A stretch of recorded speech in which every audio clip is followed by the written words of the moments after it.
So let's quickly see what did we just observe, that those mineral nutrients or inorganic nutrients which are utilized by plants for their growth and development, that is called the minerals. Those are called the nutrition which is provided by minerals. That is the name of our chapter is. So first definition is very important. Second thing we learned about the hydroponics, that process, that technique in which plants are grown in absence of soil, means we are not using any kind of soil, we are using solution. Which kind of solution? Nutrient solution, right? The third thing we learned, that is 17 elements which are very essential for us. Those 17 elements, we have divided them into the macro and the minor.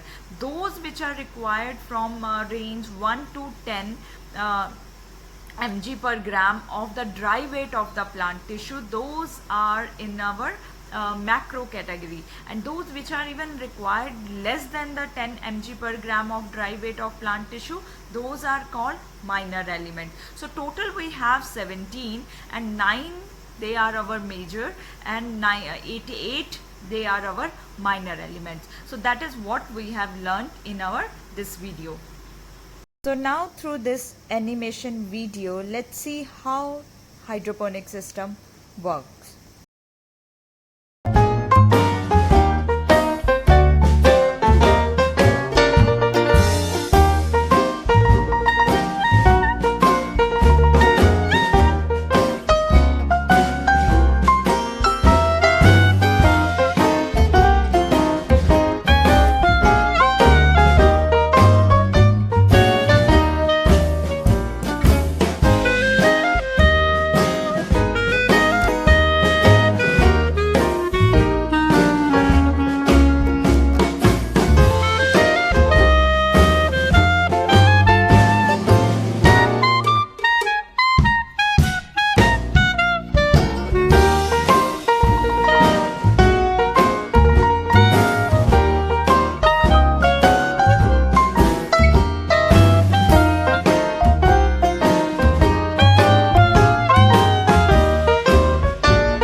Have to see, we said these elements are essential, right? So next thing in this video, continuing with my lecture, I'm going to now tell you about that why these elements, 17 elements, we are calling them as essential.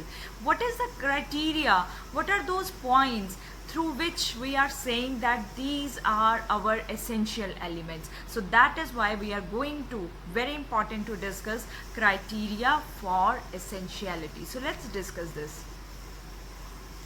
So criteria for essentiality, that was these criterias, they were given by scientists Arnon and Stout in year 1939. They said that how can we decide that this element is essential and this element is not essential? So let's see those points. Those elements or that element is essential in our body. Why we say that iron is very essential? Because iron deficiency, you cannot can be substituted with the calcium, right? If you take a calcium tablet, you cannot put it as a substitute for iron. Iron has its own requirement, calcium has its own requirement in the body. So that element is essential, which is required for normal growth and reproduction of plant. Means those elements which are very very important for growth and reproduction in plants, first thing that will be essential. Now the second point is the requirement of plant must be specific and it cannot be replaced by another plant element or mineral, right? I just gave you an example that if the calcium is very very essential, then it will never happen that its deficiency can be substituted by the iron. No, it is very specific. So if there is plant lacking in calcium, you have to provide calcium. So requirement of plant must be requirement of plant mineral that or element, it must be specific and it should not be replaced by another plant element or the mineral, right? The third one is you can give here we will discuss about the example also. The element must be directly involved in the metabolism of plant. Means they should be involved in the different kind of activities like the photosynthesis, or we talk about the respiration. So these metabolic activities, that element should be involved. Example you can see is that deficiency of any one element, it cannot be supplemented by another element. As I told you that every element is specific. It does not happen that one plant mineral can substitute for the another one. Now why 17 elements? They are essential. Why 17? Why not others? First thing, they are part of biomolecules. I gave you term carbon, oxygen, hydrogen, nitrogen, phosphorus. Now you know that these all are biomolecules. Nitrogen is a constituent of important part of amino acid. Carbon, it is a major part of the carbohydrates, all the organic compounds. So these elements, they are part of biomolecules. And why biomolecules they are important for us? I think before I give you the answer, before you look here, your answer should be ready, that they are responsible for formation of which kind of molecules? Structural molecules, proteins, carbohydrates, then there is our lipids, then there is our DNA, right? RNA. So all those these elements, they are part of biomolecules, and biomolecules, they are responsible for formation of different kinds of structural molecules. Second thing, these elements, they are needed for energy producing compounds. Very very important. We discussed that without energy currency, can there be active process? No, there will be no active process. Can you transport water, mineral and food to the different areas without using energy? No. So they are needed for energy producing compounds like ATP. As like you can see phosphorus. Phosphorus is a very important constituent of ATP. What is the full form of ATP? Adenosine what is next? P4 phosphate. So the third point is that all these elements, they are essential because they can activate as well as they can inhibit enzymatic action. As I will give the example, it will be much clear to you. Magnesium, which is the most largest enzyme here in the plant world, Rubisco, ribulose biphosphate carboxylase oxygenase. If you have not watched my enzyme video, then go back and watch this. That's we have discussed there that magnesium ions, they help in the Rubisco activity. And what is Rubisco? Rubisco is a very important enzyme, most importantly present in the plants. Molybdenum. Why molybdenum is required? Molybdenum required for the functioning of enzyme nitrogenase, and nitrogenase help us in nitrogen fixation. Nitrogen fixation is a very important phenomena in case of plants, right? So now you can understand that why we are calling these element as the essential one. Next is there are two terms, essential and beneficial. Definitely, if element is essential, it is beneficial. These points are, they are answering my question, that these are essential but they are benefit. Why they are beneficial for the plant?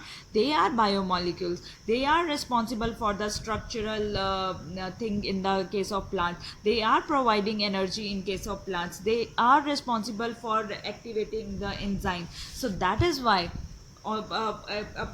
depending upon their essentiality, we define the elements as a beneficial. So essential plus beneficial elements, they are used up by the higher plants. On the basis of their functions, essential elements are further divided into of 4 types. Means a few elements, they, depending on their function or role in case of plants, we have divided them into the 4 types, and they are known as the beneficial elements also. First is, as we discussed, that as component of biomolecules, carbon, hydrogen, oxygen, nitrogen, they all are responsible for structural elements of the cells. So they are component of biomolecules. Component of energy, phosphate, phosphate in phosphorus, phosphorus in ATP. Magnesium, magnesium is a very important center part in case of the chlorophyll. Chlorophyll is plant pigment. So if there will not be magnesium, chlorophyll molecule will not be formed. If chlorophyll molecule will not be formed, there will be no green color, there will not be photosynthesis. Activator as well as inhibitor, magnesium and molybdenum, they are most important activators as well as inhibitors for the few enzymes, right? Next, elements that maintain the osmotic potential. What is the osmotic potential? Osmotic potential is the water capacity to come or enter or into the cell, or to go out, to basically movement of water into and outside the cell. And those ions which play very important role, we used protein pumps, and we told that sodium and potassium ions both play very important role in the osmosis. So potassium ions, they play very important role in opening as well as closing of stomata. Opening, then the plant will be turgid, closing means it is losing the water, right? So this is about our today's lecture. We discussed about beneficial elements, we discussed the criteria, we discussed about that why, how many elements they are essential specifically for the plants. Now before I winding up my lecture, I am leaving two questions for you, and I want their answers in the comment section from all of you when you watch this video. If you have watched these 2 videos on mineral nutrition very carefully. Minerals are dash which determine water potential of cell. Minerals are what? Minerals are solution, minerals are solvent, or minerals are solute, or both solvent and solute. So you have to give me correct answer, that minerals are what? Minerals are dash which determine the water potential of cell. Next, see. So next question for you, it's a very easy answer, so you have to answer me if you have watched my video. Next, who for the first time demonstrated that plants could be grown to maturity in a nutrient solution in complete absence of soil? Right, and here there are different options: Arnon and Stout, Julius von Sachs, Georgius Agricola, none of the above. So mention your comments in the comment section and let me know that what are your right answers. So I will meet you with next video tomorrow.